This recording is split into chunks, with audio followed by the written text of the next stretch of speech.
hello and welcome to another episode of The Unlicensed Counselor. My name is Steve Oak. I am the Unlicensed Counselor.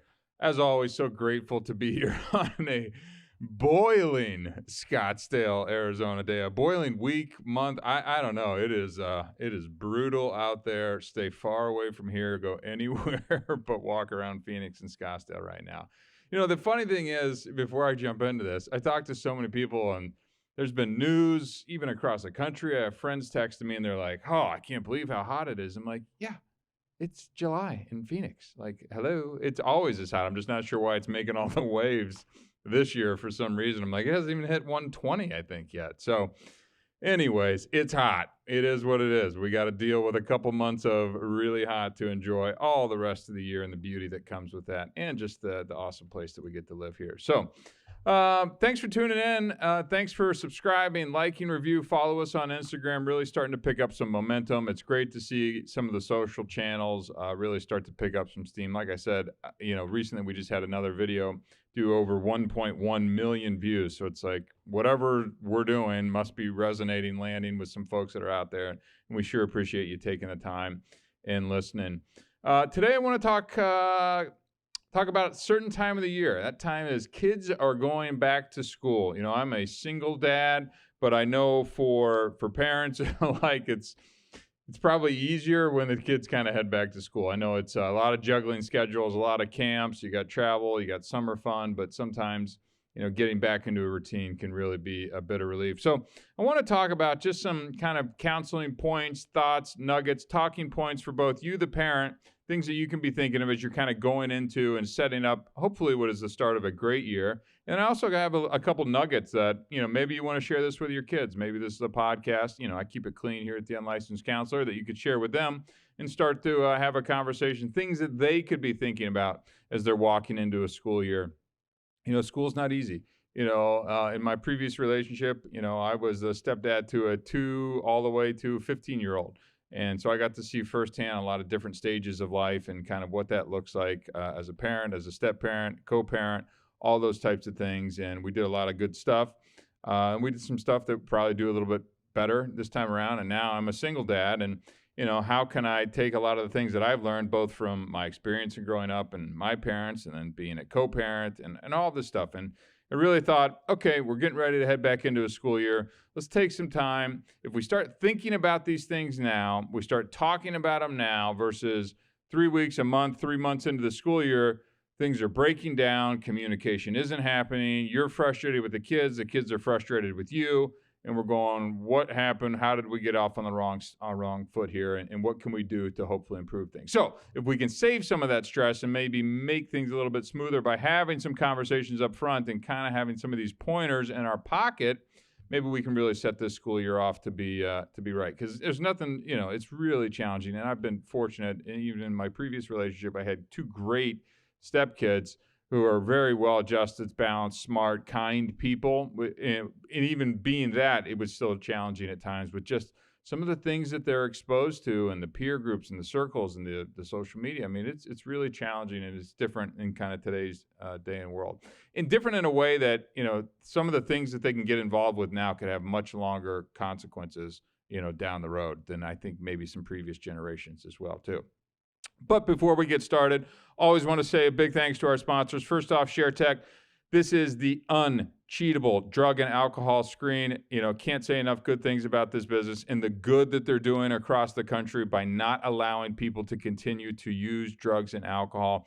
When you choose to use the ShareTech drug and alcohol screen, you are choosing to know the levels of substance that person has been using, meaning, hey, it's not just did they smoke weed or did they do some coke or did they do this. You will know the levels of that substance. Why is that important? Maybe that loved one is only telling you they did it once, or there's a concert that they went to and they got secondhand smoke. No more of those excuses will fly. You get a report, a secure report sent to you by a lab that will identify not only 100 plus substances, but the levels of those substances as well, too. Go to betterdrugtest.com. There is no comparison to using that $30, $40, $50 Amazon cheapie test. Go to betterdrugtest.com.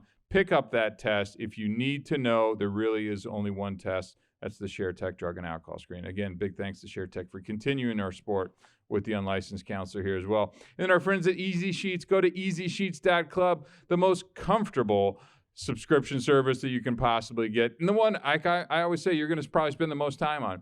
You're going to sleep 7-8 hours a night on something. Why not have it spend 10 times 30 nights, 31 nights a month, whatever that is.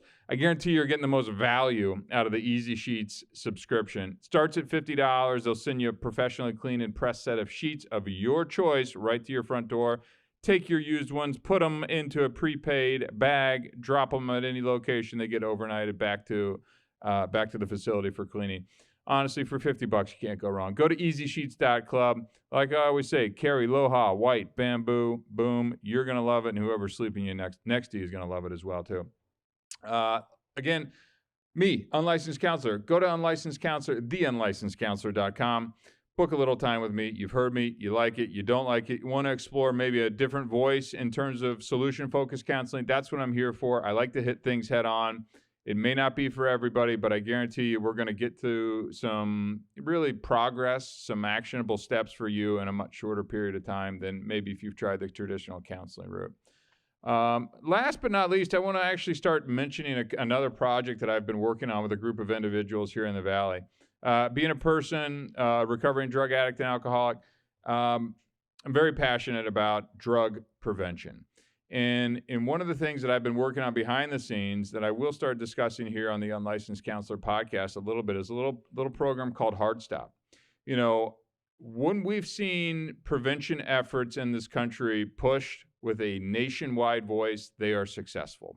Whether that is Mothers Against Drug Driving, forest fires, you name it, when the country gets behind a unified prevention voice, it is effective. We felt, and there was a small group of us that co-founded an organization called Hard Stop. Go to thestopstartshere.org, visit that website. You're going to find out more about our mission. And what we really are is a youth drug prevention organization. There's only one way that I know in the entire psychology, behavioral health world to never get addicted to drugs and alcohol, and that is to never start. And we take that very seriously, and we want to get our message out to you and your kids before those dealers' messages do. So I'm really going to start talking about this a little bit more. It's something that I'm passionate about. This country has gotten away from drug prevention messaging. Not anymore. Go to thestopstartshere.org. Follow us, hardstop.az on social media channels. We are going to be talking to your kids. We want to get the message of prevention out there. We're going to need your support in both liking and sharing the content. And let me tell you, we've already created a handful of these videos and some of the social that we're going to be using. It is outstanding stuff. We're going to need you to like, share, and we're also going to need you to donate a couple dollars to help us continue to propagate our messages out. We can boost posts. We can get our message of prevention in front of your kids' ears because that's really our goal. So just wanted to mention that. But back to the topic at hand. So back to school, right? And obviously drug and alcohol prevention back to school. We'll touch on that as well too. But I want to just run through a couple points that I think are important for us to start talking about, right? What inevitably happens is we get into these routines, we start going, we go into autopilot, kids are doing this, now we've got school, we've got carpool, we've got homework, we've got practice, we've got, all of a sudden things just start to go. And these are really interesting times. And if we're not kind of monitoring, how we're doing as parents, how we're doing as a family unit, keeping an eye on how the kid is doing, I think it could be easy to kind of just maybe let things slide by. What I'd like to do is see if you can have this podcast spark a conversation with you and your son or daughter, right? Maybe share it with them. Maybe have a conversation with them about, hey, this is stuff that we'd like to do a little bit differently going into the school year. We want to try things a little bit differently. I want to have an awesome school year. I want us to be close. I want us to grow as a family. I want you to excel in school and sports and development and all that good stuff. So here are the first couple points I want to run down the list are specifically for parents, right? So let's start, number one, with establishing a consistent routine, right? So this could have, our structured daily kind of activities, the schedule. That includes kind of when the kids study, when we're doing dinner, And I'd really like to see if you could do a little dinner together, if not every night, maybe Sunday nights or whatever it is that kind of fits in your schedule. But I do think having a great family dinner is a key thing and something that I'm going to be bringing into my own house as well. It's me and my daughter, who's 3. We only have 50% custody. So I don't get to do it all the time, but it's something that I feel it's really important. But if you can find a way to create that routine, I think it's going to help you as the parents. It's going to get the kid ready. And I would even suggest getting this routine started maybe a little bit before school. I know a lot of people use every last day of the summer right up until vacation, and more power to you if you want to. But the better you can start to set those routines and kind of get into them and communicate out of this is what you'd like to see, happen as part of the routines, whether it's bedtime, exercise, homework, when you're waking up, how we're waking up, when we're leaving, this is when the car's going, all that kind of good stuff. Really start to set that. If you need to write it down or send out calendar invites, whatever it is, find a way that works for you and within your family unit, right? Number 2, we want to make sure we're fostering open communication. So we want you and your kids to be able to have great conversation around tough topics. That's something that I'm very passionate about. It's much easier said than done. So how do we do that? I think it starts by having set aside time where you can kind of encourage them to talk about, boyfriends, girlfriends, homework, peer group, who's doing what, are people drinking or using or smoking or vaping or maybe having sex, and they're privy to a lot of things at a lot earlier age than maybe we might be used to. See if you can get them to start talking about their feelings a little bit more. How's it making them feel when you're seeing certain things like that? I've seen this firsthand in my previous relationship, and just the having a teenage girl in the house too, and how challenging some of those peer groups can be, and relationship dynamics within that, and really keeping a close eye on that. So, you have an idea of what's going on in your son or daughter's life. You want to know what's going on at school? And see, now this is directly to you parents, see if we can be an active listener. I know we want to jump in and fix everything. See if you can sit down, see if you can listen. We've put the phone down, we've got the laptop, you're not taking a work call or whatever it is, right? Maybe you need to go out of the house and get an ice cream so you're kind of a little bit more casual about it. See if you can listen without trying to solve those problems immediately and without judgment, right? All right, let's just take a breath and let them kind of talk. Ask questions. There's a strategy in kind of behavioral health and psychology around motivational interviewing. So you can just start to kind of probe and use some kind of wonderment. I'm like, oh, wow, what's that like? What are they up to? Why do you think they'd be doing that? How does that make you feel? And it's kind of an innocent, simple way to kind of continue the conversation and see if you can get a little bit more information out of them. I think it's a really important way, and be doing this frequently if you can too. I think the more often you can kind of get into this and kind of foster that open communication and trying to withhold the judgment, I think the better off your relationship's going to be, and you're going to have a better idea of what's going on more real time in your son or daughter's life as well too. Next up is, let's set some realistic expectations, right? Not every kid is a straight A student. Not every kid is a star athlete. Not every kid is going to be the star in the play. Understand who your child is, what they're good at, what their strengths are, what their limitations are. Let's actually talk about some realistic, achievable goals as well too. And then let's go. I just finished an episode last week talking about goal setting. Let's set some goals for the year. Let's just kind of see if we can get on the same page, but let's be realistic about this, right? I was a fine student. I wasn't an outstanding student. I got A's in gym and PE and all that stuff, and usually all my student government and all the fun stuff. And then the rest of it was kind of B's and C's. If my parents said they wanted me to have a 4.0, that would have been unrealistic. So I just think have realistic expectations and have those conversations with your kids. It doesn't mean that you can't push them a little bit. We're not just looking to set the bar low so that they can jump over that low hurdle. Let's actually have it, mean something, but let's also be realistic about exactly who your kid is and what they're doing as well too, right? Number 4, let's be involved in their school life. Attend the parent-teacher conferences, the school events, stay informed about their progress, right? Look at their report cards, find out what kind of challenges that may be facing them, right? Stay involved, right? If you're a single parent or co-parenting. I know it's not always the most fun to necessarily see that other person, but I think you do have to kind of put on a united front and try and, get there together and do it for the kid, right? So that you can find out what's going on. There are going to be decisions that will be made that'll be better made together than one person kind of independently or kind of having conflict over those types of things. And I'll say this too. I put this on one of my notes as well too. If you do start to see some things that are maybe changing in your son or daughter's life, let's not wait. Let's not sweep those things under the rug. Let's not say, "Oh, that's kids, that's teenagers, that's just this, that." Like, let's dig into that a little bit more. Those early little signs, your kids so darn well.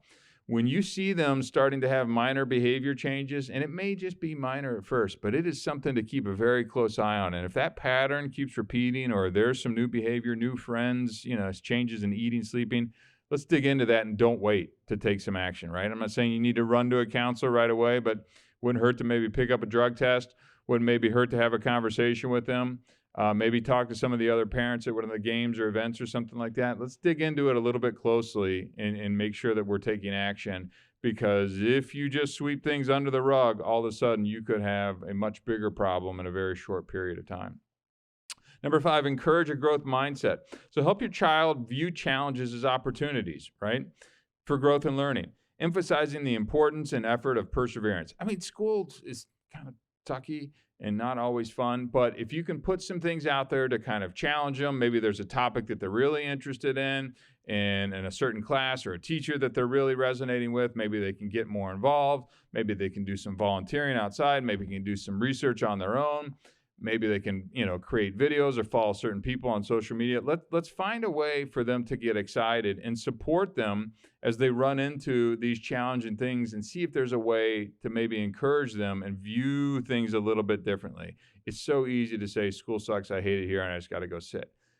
See if there's a way that you can dig into that a little bit more and maybe like, look, it seems that you like, Mr. Such and Such in the science class. Maybe we could talk to him about working on some projects on our own. Maybe we can find a way to make this a little more challenging and fun, and see if we can bring some interest back into it. I know I've seen that in a lot of kids and students that I've worked with. It's like, I just hate school. Like, that's just kind of a mantra. So, seeing if there's a way to kind of shift the mindset and how you're viewing the perception of what school can be, and kind of supporting them and challenging them through this. Number 6, maybe could have even been number 1, limiting the screen time, right? Establish some guidelines for screen usage to ensure a healthy balance between technology and other healthy activities. I mean, the screen time, social media, all of that is a big topic that we as parents need to address early and often. I am a believer in making sure that you're going through your kid's phone, right? I think you need to know exactly what apps they have on their phone, look at the content that they are sharing, look at the messages they are sending and things, and be sure you're checking all of the apps that have disappearing messages and things like that. And then also inquire about what some of these other kids are doing. I know, again, hearkening back to my previous relationship, we would see content that other kids were sharing, and it was concerning. I will say concerning, especially young girls sharing pictures and things like that. It was concerning.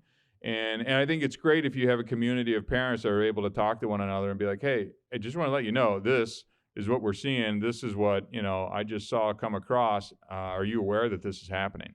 And those things can turn into, scandals in the school and sexting and extortion. I mean, it is really significant stuff that has profound impacts on the kids when these things kind of escalate, and they can escalate very quickly. So really just kind of making sure you're talking all things social media and setting some boundaries around that too, and be reasonable with it, right? I mean, you can't be a parent who's on your phone 90% of the day and expect them to be on 10% of the day. That's BS, right? So, hey, mom and dad, I'm willing to do this. Are you willing to do this, right? I think that's a reasonable way to approach this. Let's hold each other accountable on this, right? If there's a way, number 7, to help teach some problem-solving skills, help your child develop some effective problem-solving techniques to handle academic and social challenges, right? I think it's a really good thing. I was involved in student government, and I found that to be a really positive influence on me. It taught me public speaking, something that I wasn't necessarily good at, but I was able to get out there and continue to do it. I think problem-solving kind of is a snapshot of life the better, sooner that we can start to create those habits and how to achieve problem solving and doing that in middle school, doing that, or maybe even elementary school, elementary, middle, and high school. I think that you're going to set your students up for success, especially maybe as they're going off to college and have to do that stuff on their own. If you're the parents that just continually kind of do everything for them, how well is that really setting up your kid as they walk out the door? Right? So find a way to potentially be able to help teaching them some problem solving skills. Number 8, always one of my favorites, self-care, right? Encourage your child to engage in activities that promote mental and physical well-being, such as hobbies, sports, and spending time with friends. So at the gym, I go to a bunch of high school kids. I play basketball with them, good guys. I've been encouraging them to join me in the hot yoga class, right? It's something that I found a lot of value in.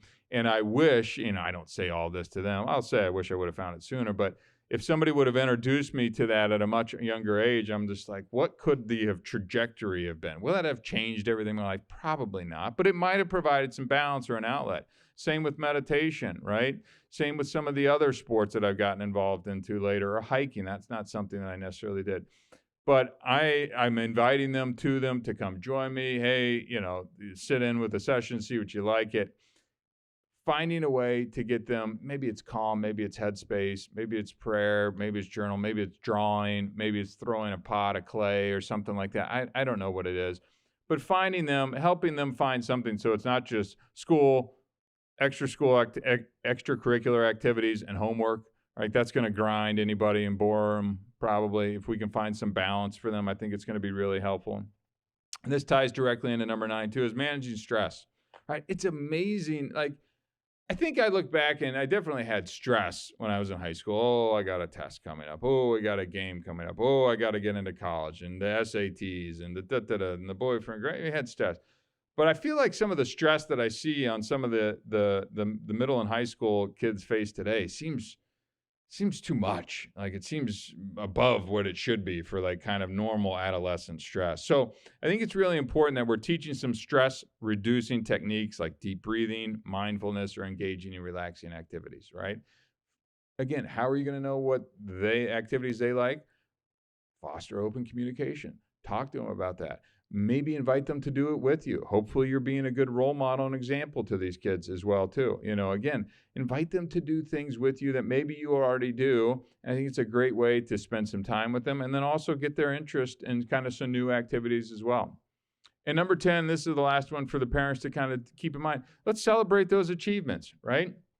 Let's make sure that when they're getting a good grade on and it doesn't have to be an A+, they're getting a good grade on a test that they were really nervous about, or they did really well in the school play or the chess club or the track team or whatever it is, let's celebrate that. Let's go out and have a nice dinner. Hey, you got a 3.3 GPA in this quarter. That's awesome. Let's go get some Mexican food at Ajo House, and invite your friends. Let's go, celebrate. Or let's go to, Sweet Republic, get some ice cream, have some fun, whatever it is. Let's celebrate that little stuff, right? Recognize their accomplishments, no matter how big or how small. It's going to help boost their self-esteem, and it's going to help keep them motivated as well, too, right?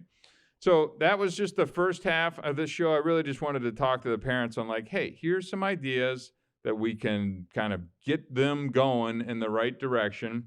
Let's make sure that, we're just starting to have these thoughts before we get into a school year and things get away with them.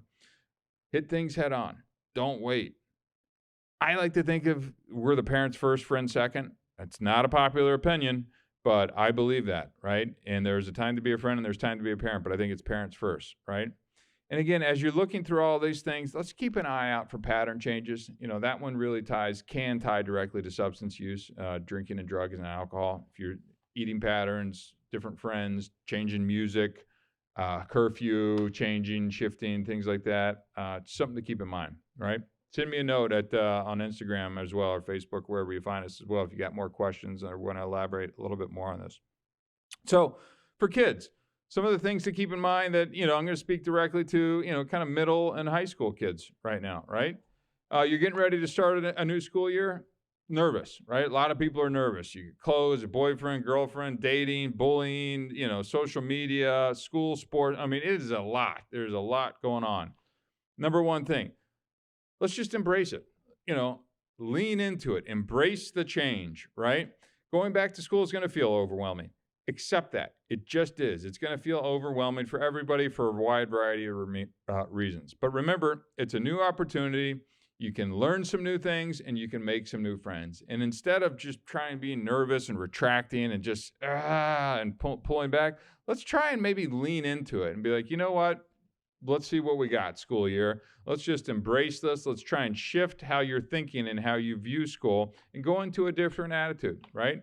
Now, not easy, but try it. What's the harm? It's certainly no worse than going, I hate it, I don't want to do this.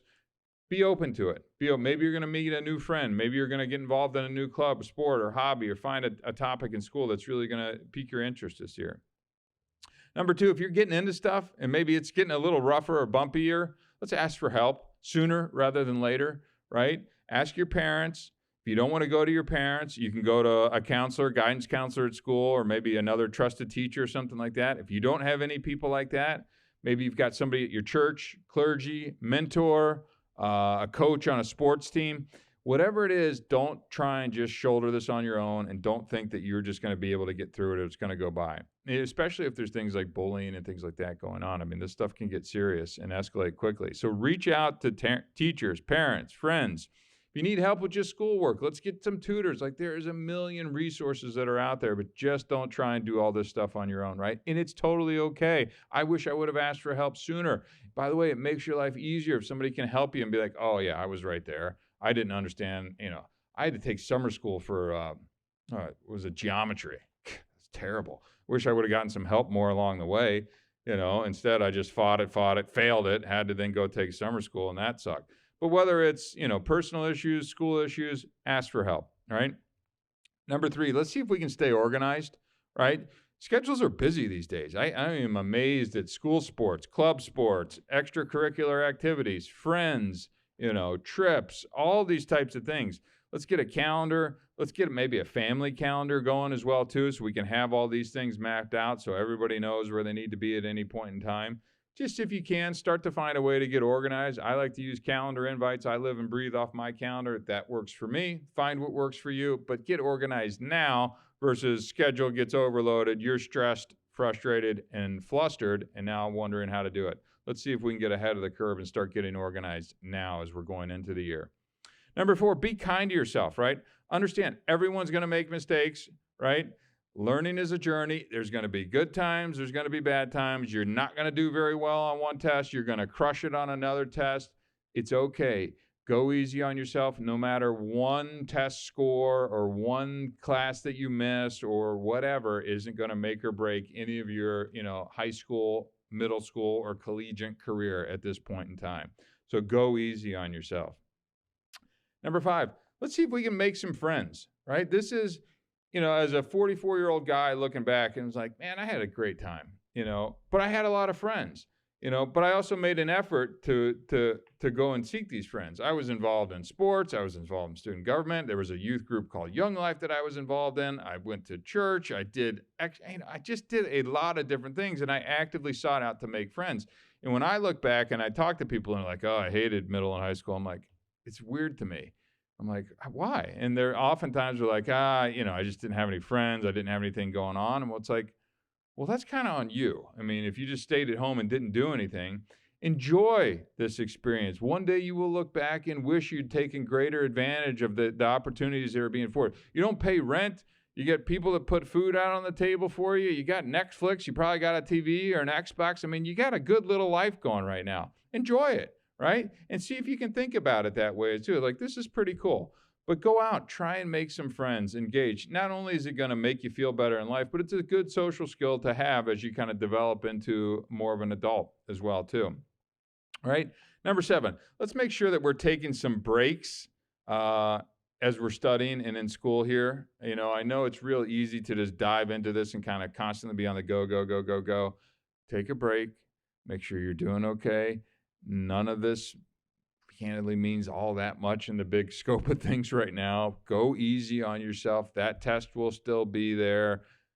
Take a breath. Find some ways to enjoy this. Put it all into perspective.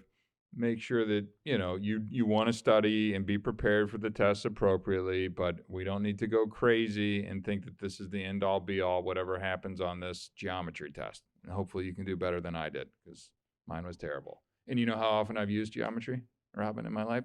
Absolutely zero is the answer, folks. So thanks, Mr. Randy, whatever your name was, my teacher back in Kokopah Middle School, for sucking a summer out of my life. It's what you get to do when you have your own podcast now. It's ridiculous. 0 times is how I've used it. Anyways, okay, number 8, participate in activities. This kind of dovetails into some of the other things that I'm talking about. Get involved in clubs, sports, activities, church group, book. If with social media and the content and fun, start your own podcast. I mean, look, this is a blast. Whether you have 1 listener or 1 million listeners, going out and finding things that make you happy and taking chances. I wish, in all honesty, I had started a business earlier in high school. Whether it failed or not, I think it has little relevance. The experience that I've gained as an adult from going through and just starting things and taking risks and trying and learning and failing and then, getting better. I wish I would have started that stuff in high school. By the time you're now graduating college and, in your early 20s, you're going to be so much farther ahead than your peers. Set up that Shopify store, start that podcast, sell some stuff on eBay, go on OfferUp, whatever it is, right? You don't have to be stuck by kind of the confines of this world anymore. Be creative, find yourself. It doesn't take much now to have your own TV channel. You can have it on YouTube and whatever. So go, take some risks, have some fun, participate in activities that you find great joy in. All right, I'm just going to skip to the last one as we're starting to come up on the time. Believe in yourself. Right? Believe in yourself. A little cheesy, but as I was saying, as I look back on kind of my journey and things like that, I'm like, man, if I would have done this and that and the other things. It's like, don't have that woulda, coulda, shoulda thing. Start now. If you want to start that YouTube channel or you want to start that, that business that kind of flips thing, I don't know what it is that gets you going every single morning, but go do it. Go try it, right? You can probably talk to your parents, get a few $100 maybe together and maybe start a business. I guarantee what you're going to learn, the experience, the passion, the value that's going to create in your life is going to bring so much more joy than just kind of playing another video game or something like that. Believe in yourself. You have the power and the potential to change things. You also have the power and potential to change the trajectory of your life. Trust your abilities, trust your gut, and keep a positive outlook on your life, right? I think it's really important. And the icing on the cake for all these things, drugs and alcohol will take all of that from you should you start to do that. I know that you're going to be in middle and high school and these things are going to start popping up and people are going to be going to parties and things like that. My suggestion, if you want to be able to kind of avoid that, have some built-in excuses, right? Tell kids, I'm not encouraging lying, but there's a slight bending of the truth of my parents are going to drug test me. They got this ShareTech drug test that they sit on the counter at home that if I come home and I got bloodshot eyes or I smell like booze, I'm going to get drug tested and I lose my car. I'm going to get grounded. I'm not going to be able to go out, right? Keep that stuff in mind. And by the way, tell your parents what's going on too, right? Fill them in. It's like, oh, geez, Tommy and Susie over here, they're running off and I think they're doing some drugs back there.